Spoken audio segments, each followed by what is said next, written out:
ഇപ്പം ഞാനിവിടെ നിന്ന് ഉണ്ടാക്കാൻ പോകുന്നത് പാലക്കും പനീരും കൊണ്ട് ഒരു കറിയാണ്. അതിൻ്റെ റെസിപ്പി ഞാൻ പറഞ്ഞു തരാം ഉണ്ടാക്കുന്നത് എങ്ങനെയാണെന്ന്. പാലക്ക് നന്നായിട്ട് കഴുകി വൃത്തിയാക്കിയിട്ട് നമ്മൾ തിളച്ച വെള്ളത്തിലേക്ക് ഇച്ചിരി ഉപ്പും കൂടി ഇട്ടിട്ട് അടുപ്പത്ത് വെള്ളം വെച്ചിട്ടുണ്ട്, അതിലേക്കിട്ട് അതിനെ ഒന്ന് വേവിച്ചെടുക്കുക.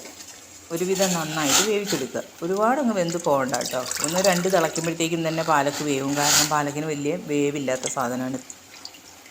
ആ സമയത്ത് തന്നെ നമുക്ക് ഈ പനീറുണ്ടല്ലോ അതൊന്ന് വറുത്തെടുക്കാം. അതിനാവശ്യമായ മസാല എന്ന് പറയുന്നത് 2 സവാള ഞാൻ എടുത്തിട്ടുണ്ട്. നമ്മളുടെ ക്വാണ്ടിറ്റി അനുസരിച്ച് സവാളയുടെ അളവ് കൂട്ടാം, തക്കാളിയുടെ അളവ് കൂട്ടാം.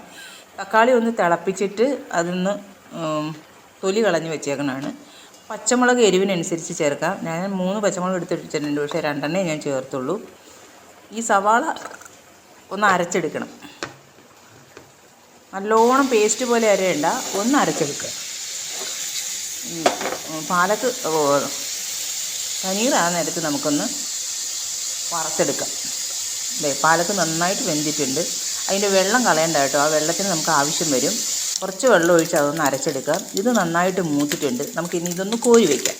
കോരി വെച്ചിട്ട് ആ എണ്ണയ്ക്കകത്തേക്ക് തന്നെ അരച്ച് വെച്ചേക്കുന്ന സവാള നമുക്കൊന്ന് മൂപ്പിച്ചെടുക്കാം. സവാള മാത്രം ഇട്ടാൽ മതി. സവാള മൂപ്പിച്ചെടുത്തിട്ട് അതിലേക്ക് ഇഞ്ചിയും വെളുത്തുള്ളിയും പേസ്റ്റായിട്ടില്ലെങ്കിൽ ഈ സവാള അരക്കണേൻ്റെ കൂട്ടത്തിൽ തന്നെ ആ ഇഞ്ചിയും വെളുത്തുള്ളിയും കൂടി ചേർത്ത് അരച്ചെടുക്കാം കേട്ടോ. ഞാനിവിടെ സെപ്പറേറ്റ് ഉണ്ടാക്കി വെച്ചേക്കണ കാരണം ഇതിൻ്റെ കൂട്ടത്തിൽ ചേർത്ത് അരയ്ക്കാൻ.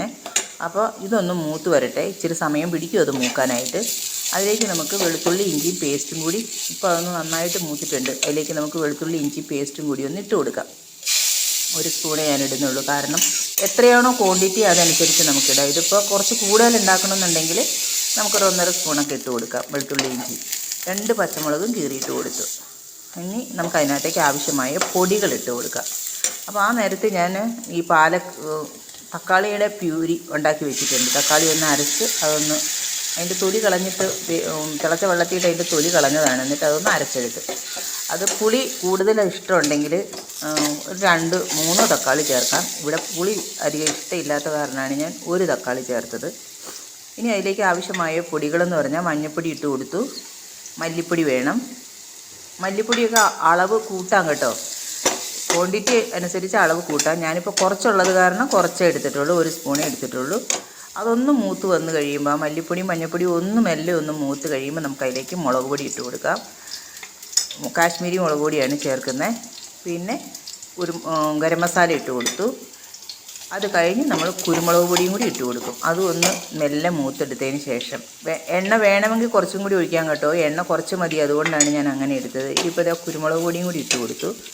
ഇനി നമുക്ക് വേണ്ടത് എന്താണെന്നോ, കസ്തൂരി മേഥി. അത് ഞാൻ വറുത്ത് വെച്ചിട്ടുണ്ട്, അത് ഏറ്റവും ലാസ്റ്റ് ചേർത്താൽ മതി. ഇതാ അരച്ച് വെച്ചേക്കണം പാലക്കും കൂടി അതിനകത്തേക്ക് ഇട്ട് കൊടുത്തു.